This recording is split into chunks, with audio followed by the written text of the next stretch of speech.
to Duck Modeling Part 1. In this session, we'll practice using transform, move, and scale tools, adjust object transparency, draw precise reference lines, and properly scale and center the reference image to prepare for modeling. Before starting the modeling process, it's important to set up the scene correctly. First, we import our reference images for the duck model into Rhino. Usually, the side and top views help us understand the form better.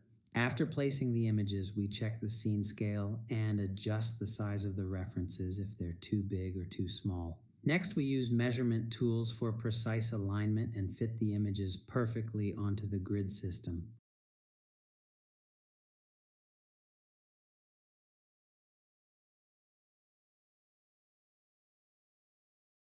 Finally, we open the material settings of the reference images and slightly reduce their transparency so we can clearly see our model's details without the reference lines dominating the view. Now the scene is ready, references are in place, and we can start modeling.